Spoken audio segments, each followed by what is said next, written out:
Zone RTI media. నమస్కారం, వార్తలకు స్వాగతం. ముందుగా ముఖ్యాంశాలు. నంద్యాలలో విద్యుత్ సబ్స్టేషన్లను వర్చువల్ గా ప్రారంభించిన సీఎం చంద్రబాబు నాయుడు.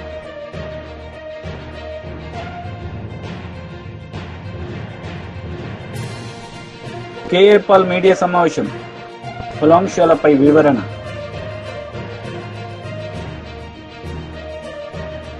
నంద్యాలలో విద్యుత్ సబ్స్టేషన్లను వర్చువల్ గా ప్రారంభించారు సీఎం చంద్రబాబు నాయుడు. ఈ సందర్భంగా ఆయన మాట్లాడారు. ధన్యవాదాలు, అభినందనలు. థ్యాంక్ యూ అనండాల్. అందరికి నమస్కారం. Thank you sir. తర్వాత Nandyal 220, 132, 33 kV substation Bethamcherla. Sir నమస్తే సార్. చెప్పమ్మా కలెక్టర్ గారు. Sir Raj Kumari sir, collector Nandyal మాట్లాడుతున్నాను సార్. సార్ ఈరోజు 220 kV సబ్స్టేషన్ 98.32 crore తో బేతంచెర్లలో ప్రారంభించుకోవడం తమరి చేతుల మీదుగా చాలా సంతోషం సార్. ఇది మనకి 3 మండలాలు బెనిఫిట్ అవుతాయి sir, Bethamcherla, Banaganapalli and Dhone sir. So నాతో పాటు డోన్ ఎమ్మెల్యే గారు ఉన్నారు సార్, NP శబరి గారు ఉన్నారు సార్, ఈ 3 మండలాల ప్రజలు కూడా ఉన్నారు సార్, అండ్ ఆఫీసర్స్ టీం ఉన్నారు సార్. సార్ ఈ ప్రాజెక్టు తమరి హయాంలో 2018 లో శాంక్షన్ అయింది సార్. ఇది మనకి జమ్మలమడుగు 400 kV సబ్ స్టేషన్ నుంచి ట్రాన్స్మిషన్ లైన్స్ మన Betamcherla 220 kV sub station connect అవుతాయి సార్. మధ్యలో ఫారెస్ట్ ఏరియా ఉండింది సార్. తమరు వచ్చిన తర్వాతే సార్ అగైన్ లాస్ట్ అక్టోబర్ లో మాకు స్టేజ్ 2 క్లియరెన్స్ ఇచ్చారు సార్. November 1 హ్యాండ్ ఓవర్ చేశారు సార్. November 4 టెస్ట్ చార్జ్ చేసుకున్నాం సార్. ఈ రోజు మీ చేతుల మీదుగా ప్రారంభించుకుంటున్నాం sir. Sir thank you sir, team అందరి తరపున సార్. సార్ మన రాష్ట్రంలో సార్ మీరు IRP పాలసీ అనౌన్స్ చేశారు సార్. మనకి ఉన్న జిల్లాల్లో నంద్యాల గ్రీన్ ఎనర్జీకి చాలా పొటెన్షియల్ సార్. సో మనం నాన్ కన్వెన్షనల్ ఎనర్జీని ఎవాక్యుయేట్ చేసి మన ఏపీ గ్రిడ్ కనెక్ట్ చేయడానికి ఈ ప్రాజెక్ట్ చాలా ఉపయోగపడుతుంది సార్. సో ఇక్కడ ఉన్న ప్రజలందరి తరపున కూడా భవిష్యత్తులో మనము గ్రీన్ ఎనర్జీ కారిడార్ ని ఇక్కడ చూడబోతున్నాం సార్. ప్రజలందరి తరపున కూడా తమకు ధన్యవాదాలు తెలియజేస్తూ ఉన్నాను sir. Thank you sir. Thank you అమ్మా, థ్యాంక్ యూ. గుడ్. దెన్ ఎమ్మెల్యేకి ఇవ్వమ్మా, ఎమ్మెల్యేకి ఎంపీకి ఇద్దరికి ఇవ్వండి, వాళ్ళిద్దరు 2 నిమిషాలు. సీఎం గారికి నమస్కారాలు. చాలా సంతోషం. గ్రీన్ అండ్ క్లియర్ ఎనర్జీ కింద బేతంచెర్లలో 220/132 kV మీ చేతి మీదుగా ప్రారంభం చేసినందుకు చాలా సంతోషం సార్. ఈ సబ్స్టేషన్ వల్ల 3 గ్రామాలకు ఉపయోగం ఉంది సార్. బేతంచెర్ల, డోన్, బనాపల్లి. దీంతో పాటు 6,000 మందికి 6,000 మందికి గృహాలకు మంచి విద్యుత్ చేసే అవకాశం ఉంది సార్. ఈ సబ్స్టేషన్ వ్యయం వల్ల 98.32 కోట్లు సార్. దీని ద్వారా సుమారు 1,00,000 మంది విద్యుత్ వినియోగదారులకు నాణ్యమైన కరెంటు ఇచ్చే అవకాశం ఏర్పడుతుంది సార్. ఇంకోటిసారి నా రిక్వెస్ట్, మన ప్రభుత్వం పారిశ్రామిక విధానంగా ద్వారా ప్యాపిలి మండలం కూడా చాలా వృద్ధి చెందుతుంది సార్. మరియు లిఫ్ట్ గేట్స్ వల్ల 30 చెరువులు నింపుకుంటాం సార్. అక్కడ ఒక 132/32 kV శాంక్షన్ చేస్తే దానివల్ల మా ప్రజలు బాగుంది. ఇది horticulture hub sir, banana hub sir. మనకు చెరువు లిఫ్ట్ 36 చెరువు నింపారు సార్. ఈ సబ్సిడీ శాంక్షన్ చేస్తే మా ప్రజలు హ్యాపీ ఉంటారు సార్. ఇబ్బంది లేకుండా మంచిగా పంట పండించే అవకాశం ఉంది sir. Thank you sir. Thank you అండి. ఎంపీ గారు, శబరి గారు. సార్ బేతంచెర్ల మండలంలో ఈ రోజు ఈ పవర్ స్టేషన్ మొదలు పెట్టడం అనేది చాలా ఒక అచీవ్మెంట్ సార్ మనకు. ఎందుకంటే బేతంచెర్ల చాలా వెనుకబడిన ప్రాంతం, పరిశ్రమలు చాలా ఎక్కువగా ఉన్నాయి, ఇంటరప్టెడ్ పవర్ ఎప్పుడూ ఉండేది మనకు. కాబట్టి ఈ రోజు 2018లో ముందే ఫౌండేషన్ స్టోన్ స్టార్ట్ చేశారు. ఆ క్లియరెన్స్ ఇప్పుడు మీరే ఇచ్చారు. మీ చేతుల మీదుగా మళ్ళీ ప్రారంభం అవుతుందంటే ఇది మా అదృష్టంగా భావిస్తున్నాము. Thank you sir. Thank you Sabari garu. బేతంచెర్లలో ఈరోజు 220 kV సబ్స్టేషన్ ఓపెన్ చేసుకోవడం చాలా సంతోషం. ఇది మీరు చూస్తే 18-19లోనే మనం శాంక్షన్ చేసి 5 ఏళ్లు వీళ్ళు నిర్లక్ష్యం చేస్తే మళ్లీ ఈరోజు ఫారెస్ట్ క్లియరెన్స్ అవన్నీ ఇప్పించి ఇమ్మీడియట్ గా మనం ప్రారంభించాం. దీనివల్ల 2 లాభాలుంటాయి మీకు. ఒకటి, మీ ప్రాంతంలో లో వోల్టేజ్ లేకుండా ఆ సమస్య పరిష్కారం అవుతుంది. కర్నూలు జిల్లా, ప్రత్యేకంగా నంద్యాల గాని ప్రాంతం అంతా గ్రీన్ ఎనర్జీ హబ్ గా తయారవుతుంది. ఇప్పటికే మనం చూస్తే పెద్ద ఎత్తున సోలార్ గాని, విండ్ గాని, పంప్డ్ ఎనర్జీ గాని ఇవన్నీ వస్తున్నాయి. ఇవన్నీ వస్తే ఇవన్నీ కూడా ఎవాక్యువేషన్ చేయాల్సిన అవసరం ఉంది. మనకు అవసరమైనంత వరకు మనం వాడుకుని మిగిలింది బయట పంపించాల్సిన అవసరం కూడా ఉంటుంది. అందులో ఈ Bethamcherla substation major role play చేస్తుంది. దీనికి మనస్ఫూర్తిగా మిమ్మల్ని అందరినీ అభినందిస్తూ అగైన్ మీ అందరికి కంగ్రాచులేషన్స్. థ్యాంక్ యూ అని అంటారు. నమస్కారం. నెక్స్ట్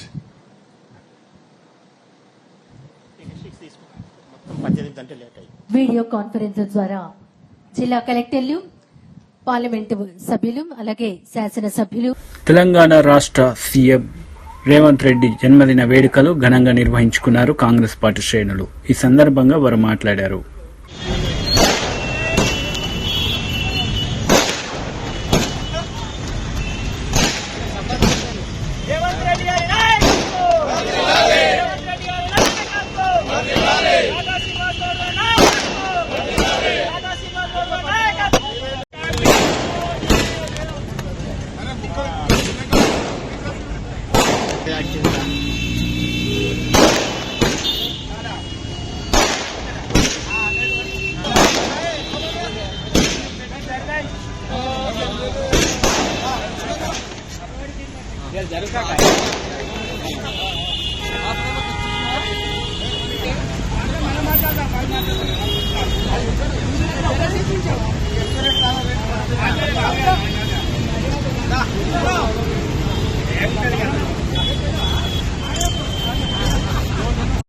తెలంగాణ ముఖ్యమంత్రి మన యనుమల రేవంత్ రెడ్డి గారి బర్త్డేను, ఆయన పుట్టినరోజు బర్త్డేను మా అమీన్పూర్ మున్సిపాలిటీ నుంచి మున్సిపాలిటీ అధ్యక్షుని ఆధ్వర్యంలో మరి ఇక్కడ కేక్ కట్ చేసి మరి ఇక్కడ సెలబ్రేషన్ చేయడం జరుగుతుంది.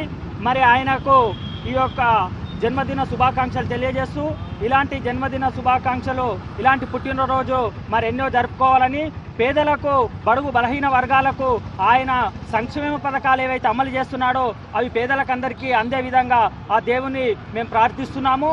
మరి ఆయన ఈ యొక్క తెలంగాణలో కాంగ్రెస్ గవర్నమెంట్, కాంగ్రెస్ ప్రభుత్వం అధికారంలోకి రావడానికి ఆయన పిసిసి పదవి తీసుకొని 2 సంవత్సరాల లోపలనే మరి యొక్క తెలంగాణలో కాంగ్రెస్ ప్రభుత్వం ఏర్పాటు చేయడం జరిగింది. కావున యనుమల రేవంత్ రెడ్డి గారికి మరి మా యొక్క అమీన్పూర్ మున్సిపాలిటీ తరఫున మేము కార్యకర్తలం అందరము బ్రహ్మాండంగా ఈరోజు కేక్ కట్ చేసి ఆయనకు బర్త్డే సెలబ్రేషన్ చేయడం జరుగుతుంది. వైసీపీ లీడర్ ఈ సందర్భంగా పలు అంశాలపై ఆయన మాట్లాడారు. ఓ మంత్రి గారికి ఆ బాధ్యతలు అప్పచెప్పి ఆయన ఇక్కడ వెటకారం వ్యంగ్యం ఏంటంటే, పరాకాష్ఠ ఏంటంటే, చంద్రబాబు నాయుడు గారు ప్రకటించినటువంటి వార్డు వాలంటరీ వ్యవస్థకు మంత్రిని కూడా పెట్టారండి. ఇది కూడా మళ్ళీ సొంత కవిత్వాలు కాదు, వైఎస్ఆర్సీపీ సొంత కవిత్వాలు కాదు. కావాలంటే బాల వీరాంజనేయ స్వామికి శాఖలు కేటాయించినప్పుడు జిఏడి నుంచి రిలీజ్ అయిన జీవోని తీయండి. ఆ జిఏడిలో ఆయనకి కేటాయించినటువంటి శాఖలలో వార్డు వాలంటీర్లు మరియు విలేజ్ వాలంటీర్లకు సంబంధించిన శాఖ మంత్రిగా ఆయనకు ఒక విభాగాన్ని అప్పచెప్పడం జరిగింది. మీరు పూర్తిగా అన్యాయమైపోతుంది జనసేన పార్టీ అని మాత్రం నాకు స్పష్టంగా అర్థమైపోతుంది. మిమ్మల్ని ఏదో మిస్లీడ్ చేస్తున్నారని మీ పట్ల అపారమైన సానుభూతి కలుగుతుంది వైఎస్ఆర్ కాంగ్రెస్ పార్టీకి. నిన్న కాక మొన్నేమో లడ్డూ ఉదంతాన్ని తీసుకొచ్చారు, అక్కడ లడ్డూ ఇష్యూయే లేదు. తదుపరి మిమ్మల్ని సనాతన ధర్మ దీక్ష చేయమని పురుగొల్పారు. ఈ రోజున సమాజంలో అలాంటి ఆంధ్రప్రదేశ్లో మరి ముఖ్యంగా మతపరమైన ఏ అంశాలు లేవు, అక్కడ మిమ్మల్ని మిస్లీడ్ చేశారు. జగన్మోహన్ రెడ్డి గారికి సంబంధించిన సొంత భూములు ప్రభుత్వ భూములని, నిన్నేమో సరస్వతి భూములకు సంబంధించిన ఇష్యూ మీద మా చెల్లెళ్ళు వచ్చారు. అక్కడ మీరు మళ్ళీ ఒకసారి విషయ పరిజ్ఞానం లేకుండా తిరుగుతున్నారని అర్థమైపోయింది. ఈరోజు పక్కాగా వాలంటరీ వ్యవస్థ అసలు ప్రభుత్వంచే గుర్తించబడలేదని, వాలంటీర్లను జగన్మోహన్ రెడ్డి గారు మోసం చేశాడని, వాళ్ళని ఎక్కడ అపాయింట్ చేయలేదని అన్నప్పుడు మరి వీటిని ఏమందామండి ఉప ముఖ్యమంత్రి గారు? వీటిని చిత్తు పేపర్లు అందామా? ఇవేమైనా పరికిమాలి పేపర్లా? ఎందుకు వాలంటీర్లకి వాలంటీర్ వ్యవస్థ మీద ప్రాథమిక దశ నుంచే మీకు చెడ్డ అభిప్రాయం ఉంది. మళ్ళీ ఇది కూడా నా సొంత కవిత్వం కాదు పవన్ కళ్యాణ్ గారు. మీరే అనేకమైన ఉపన్యాసాలలో ఈ ఆంధ్ర రాష్ట్రంలోని వాలంటీర్స్ అమ్మాయిలను అమ్మే బ్రోకర్లుగా మీరు అభివర్ణించారు, అమ్మాయిలను కిడ్నాప్లు చేసే వాళ్ళుగా అభివర్ణించారు, అమ్మాయిలను రాష్ట్రాన్ని నుంచి తరలించే వాళ్ళుగా అభివర్ణించారు. ఇంక పైన ఈ రాష్ట్ర ముఖ్యమంత్రి గారేమో వారిని అసాంఘిక శక్తులుగాను, మూటలు మోసేవాళ్ళుగాను, సంఘ వ్యతిరేక శక్తులుగాను, సంఘ విద్రోహ శక్తులుగాను, భర్తలు ఇంట్లో లేనప్పుడు ఇళ్లలోకి దూరి భార్యలను అవమానపరుస్తున్నట్లుగాను,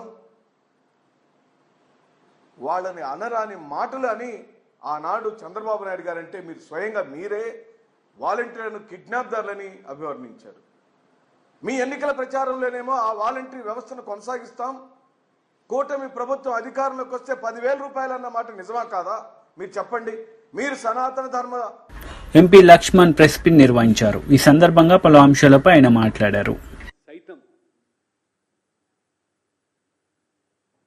చరిత్ర క్షమించదు. ఈ వర్గాలు ఈ దుస్థితికి 75 సంవత్సరాల స్వాతంత్ర అనంతరం కూడా అనేక అసమానతలు ఆర్థికంగా, సామాజికంగా, విద్య, ఉద్యోగపరంగా, రాజకీయంగా వెనుకబాటుతనానికి నెహ్రూ విధానాలు, కాంగ్రెస్ అవలంబించినటువంటి వైఖరి అని చెప్పి ప్రధానంగా నేను ఇవాళ స్పష్టం చేస్తా ఉన్నాను.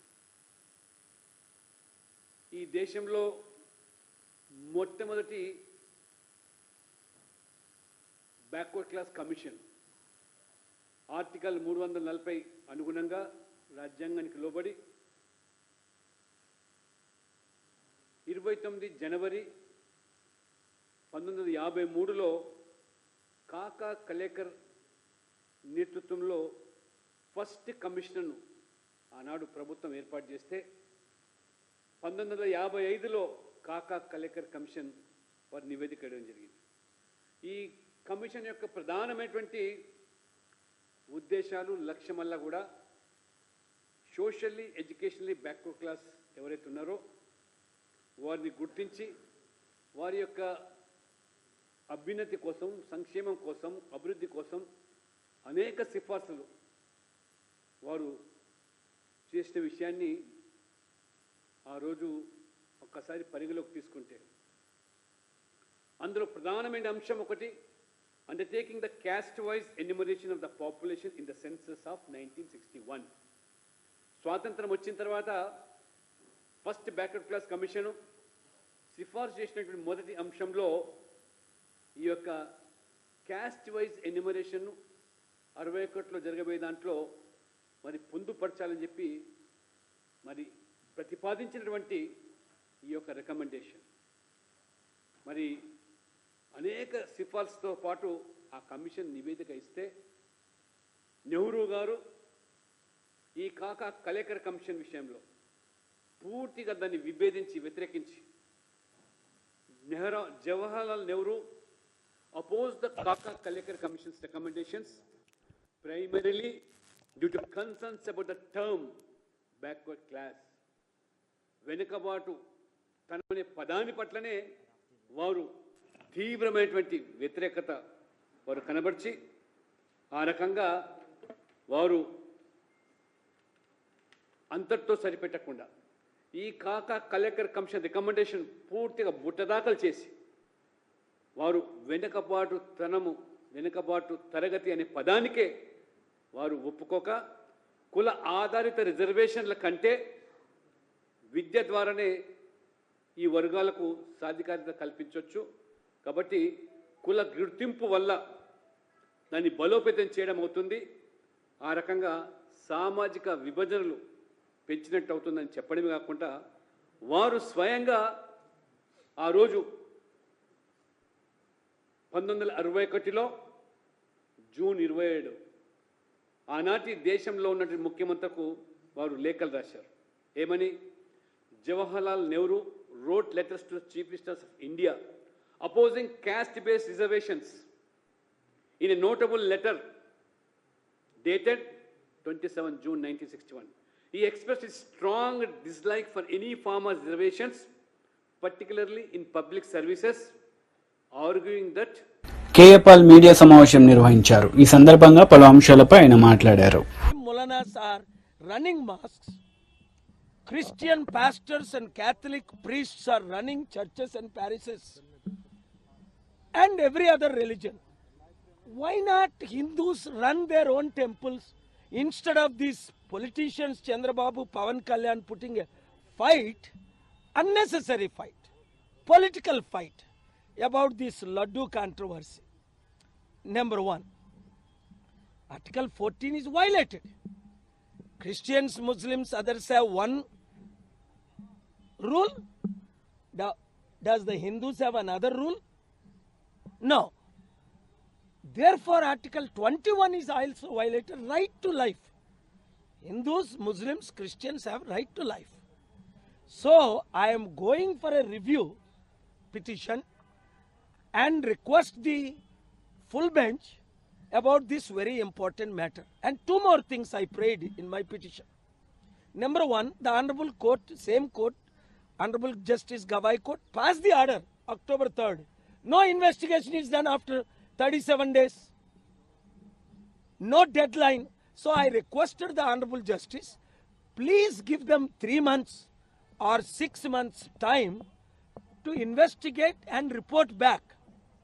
That is also not given the order. That prayer is also, for whatever reason, is not granted.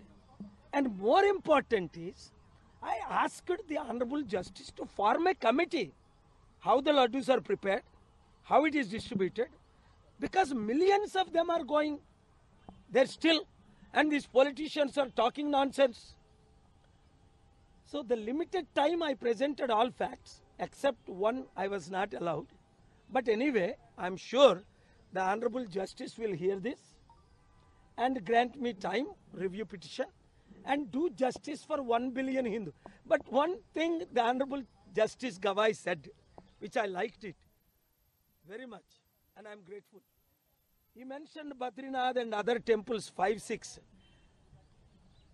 Are we going to give them special territory? I said, no, Your Honor. None of them are requesting or demanding. Why 746 people in Vatican became their own country from Italy? They requested. Who requested? The Catholics and the Pope. Without requesting, why talk about the other 6 temples? Puri, Jagannath, they are not requesting. Why we are requesting for Tirupati? Because this game is going on for 60 years since I was born. Hindu-Christian fight the politicians are creating. I want peace between Hindus, Christians, Hindus, Muslims, right to live, because we are a true democracy. I also argued, I am trying to protect India's image, Telugu state's image, globally, because Tirupati temple is known all over the world, 100 crore.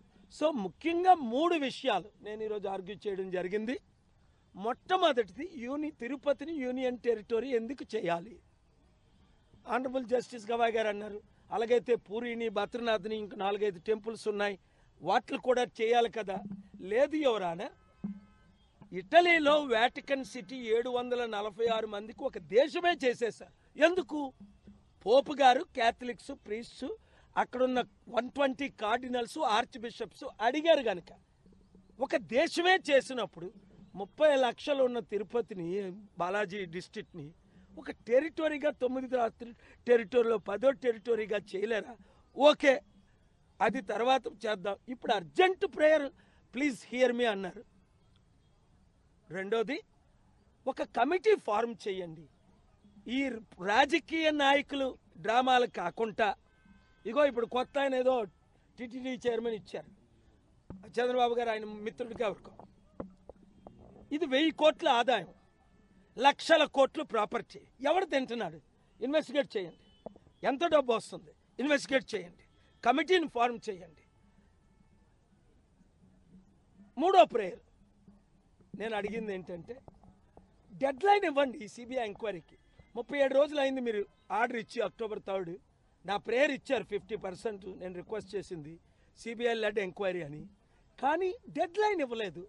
ఒక 3 నెలల్లో 6 నెలల్లో time ఇస్తేనే కానీ ఇది 3 సంవత్సరాలు అవుతుందో తెలియదు, 30 సంవత్సరాలు. ఎందుకంటే Chandrababu Naidu BRS leader media సమావేశం నిర్వహించారు. ఈ సందర్భంగా పలు అంశాలపై ఆయన మాట్లాడారు. తెలంగాణ ప్రజల యొక్క చెమట రక్తాన్ని కూడా మరి పీడ్చి డబ్బులని కూడా పెద్ద ఎత్తున వసూలు చేసుకుంటూ ఈ రకమైనటువంటి స్కామ్లు కూడా పాటుపడుతూ ఉన్నారు. 1 కాదు 2 కాదు, అనేక పొద్దున లేస్తే ముఖ్యమంత్రి గారు ఎంతో పెద్ద ఎత్తున నిర్మించినటువంటి మరి ప్రగతి భవన్ని ఈరోజు సరే వారు ప్రజాభవన్గా పేరు మార్చుకున్నా, ముఖ్యమంత్రి గారు నివసించడానికి అన్ని రకాల ఆమోగ్యమైన నివాసం ఉన్నా తనింటికే పరిమితమై సొంతికి పరిమితమై అక్కడి నుండే కార్యకలాపాలన్నీ కూడా మరి నడిపిస్తా ఉన్న సంగతి మనం గమనించినాం. మరి వారు పొద్దున్న లేవంగానే ఏ రకంగా ఎక్కడి నుంచి డబ్బులు వస్తాయి, ఏ రకంగా ఏ ప్రభుత్వ స్కీమ్ కానీ ఏ ప్రాజెక్ట్ తీసుకుంటే డబ్బులు వస్తాయి, ఏ వ్యాపార రంగం వారి దగ్గర డబ్బులున్నాయి, ఆల్రెడీ డబ్బులు ఎట్లా మనం కాజేయచ్చు అనే ప్రణాళికలే పొద్దున్న లేస్తే మరి ముఖ్యమంత్రి గారి నివాసంలో మరి ప్రణాళికలు రూపొందిస్తూ ఉన్నారు. మాటలో చెప్పాలంటే మరి వారింట్లోనే అన్ని యొక్క ప్రాజెక్ట్స్ యొక్క అంచనాలు తయారవుతూ ఉన్నాయి. దాన్ని చాలా లోగొట్టుగా పెట్టి మరి ఎవరు కూడా అక్కడ వారి పార్టీ నాయకులు కూడా రాకుండా నియంత్రించుకొని మరి అక్కడ పెద్ద ఎత్తున కార్యకలాపాలు జరుపుకుంటూ నిధులని ఈ యొక్క డబ్బులని ఏ రకంగా మనం ఎక్స్ట్రాక్ట్ చేయొచ్చు, ఏ రకంగా మనం వసూలు చేయొచ్చు అనే ప్రయత్నంలోనే మరి రేవంత్ రెడ్డి సర్కార్, రేవంత్ రెడ్డి గారు ముఖ్యమంత్రి పనిచేస్తున్నారని చెప్పడానికి నేను చాలా పూర్తిగా నమ్మకంతో విశ్వాసంతో నేను చెప్తా ఉన్నాను. ఈరోజు మొన్నటి వరకు హైడ్రాని పెట్టి హైడ్రా ద్వారా ప్రజలను బెదిరించి బిల్డర్లను బెదిరించి మరి అక్కడి నుంచి కూడా మనం డబ్బులు వసూలు చేసిన సంగతి చూసినాం ఈరోజు. కాబట్టి ఈ రకంగా ఈరోజు బ్లాక్మెయిల్ రాజకీయాలతో మరి డబ్బులు వసూలు చేసుకొని ఏ రకంగా ఢిల్లీ కాంగ్రెస్కి డబ్బులు పంపిస్తున్నారో మనం చూస్తూ ఉన్నాం. ఎక్కడ వాళ్ళు పోటీ చేసినా, కాంగ్రెస్ పార్టీ పోటీ చేసినా డబ్బులన్నీ కూడా తెలంగాణ రాష్ట్రం నుంచే తెలంగాణ ప్రజల యొక్క రక్త మాంసాలు మరి పీల్చి మరి పంపిస్తున్న సంగతి మనం గమనిస్తూ ఉన్నాం. మరి ఈ మధ్యలో సుంకిశాల దగ్గర పెద్ద ఎత్తున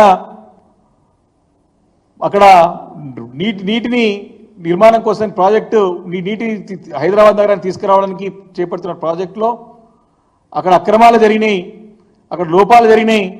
అక్కడ నిర్మాణంలో ఉన్నటువంటి ప్రాజెక్ట్ పెద్ద ఎత్తున కూలిపోతే కొన్ని వందల కోట్ల ఆస్తి నష్టం జరిగితే మరి దానిపైన బీఆర్ఎస్ పార్టీ స్పష్టంగా ప్రశ్నించింది. దీనికి కారకులైన పైన మీరు ఖచ్చితంగా మీరు చర్య తీసుకోవాల్సిందే అని చెప్పినప్పుడు హెచ్ఎండబ్ల్యూఎస్ వాళ్ళు హైదరాబాద్ మెట్రోపాలిటన్ వాటర్ సప్లై వారి ఆధ్వర్యంలో ఆ ప్రాజెక్ట్ నడుస్తోంది. కాబట్టి ఈ తప్పంతా కూడా ఏజెన్సీ ఎవరైతున్నారో వారి ద్వారా జరిగింది. కాబట్టి మరి తప్పంతా కూడా వారిదే అని చెప్పి చాలా స్పష్టంగా మరి వారు కూడా మరి దీన్ని రిపోర్ట్ చేయడం జరిగింది. అంటే మెగా కంపెనీ మెగా కృష్ణారెడ్డి గారి ద్వారా జరిగేటువంటి ఈ యొక్క ప్రాజెక్టులో లోపాలున్నాయి, నాణ్యతా లోపాలున్నాయి, సరైన నిర్మాణం జరగట్లేదు. మరిని స్పష్టంగా హైదరాబాద్ మెట్రోపాలిటన్ వాటర్ సప్లై ప్రభుత్వానికి నివేదిక ఇచ్చి మరి కాంట్రాక్టర్ పైన చర్య తీసుకోవాల్సిందిగా మరి వారి రిపోర్ట్ వైసీపీ లీడర్ ఈ సందర్భంగా పలు అంశాలపై ఆయన మాట్లాడారు. సోషల్ మీడియా కార్యకర్తల అరెస్టులు జరుగుతున్నాయి. ఎందుకంటే దానికి ఒక ఉదాహరణ చెప్పాలా. గుడ్డిగా కేసులు పెడుతుంది ఈ ప్రభుత్వం అనే దానికి ఇక్కడే తూళ్ళూరు మండలం బోరుపాలెంకు చెందిన సీను అనే వ్యక్తి పైన ఒక కేసు నమోదు చేశారు. సోషల్ మీడియాలో కేసు నమోదు చేసి విచారణకు రమ్మని చెప్పి అతను పిలిచారు. తీరా చూస్తే అతను 1.5 సంవత్సరం క్రితమే చనిపోయిన సంఘటన ఇది. అంటే దీన్ని బట్టి సోషల్ మీడియా పైన వెరిఫికేషన్ కూడా లేకుండా ఎవరు వైసీపీ అని కనిపిస్తే ఎక్కడైనా ఎవరైనా వాళ్ళ చెవిలో చెప్తే పలాని కుటుంబం వైసీపీకి సపోర్ట్ చేసిందని వాళ్లకు గుడ్డిగా నోటీసులు పంపించే ప్రయత్నం చేస్తూ ఉంది. అంటే ఇవన్నీ రాష్ట్రంలో తప్పుడు కేసులే పెడుతున్నారు. అంటే ఇంకో 15,000 మందిని ఇలా బజారుకి ఇచ్చి వాళ్ళ కుటుంబ సభ్యులను బెదిరించి చట్టానికి వ్యతిరేకంగా ఈ పౌరులు ఎవరు స్వేచ్ఛగా బతకూడదు, వాళ్ళు ఈ ప్రభుత్వం చేసేదాన్ని ఏది ప్రశ్నించకూడదనే ఉద్దేశంతో ఇలాంటి కార్యక్రమం నిర్వహిస్తున్నారు. కాబట్టి వార్తలు ముగించే ముందు ముఖ్యాంశాలు మరోసారి. నంద్యాలలో విద్యుత్ సబ్స్టేషన్లను వర్చువల్ గా ప్రారంభించిన సీఎం చంద్రబాబు నాయుడు.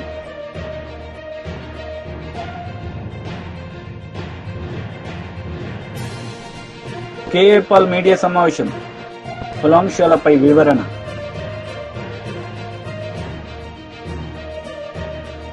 ఈ వార్తలు ఇంతటితో సమాప్తం. తిరిగి ప్రసారమయ్యే వార్తల్లో మళ్ళీ కలుద్దాం. అంతవరకు సెలవు. నమస్తే.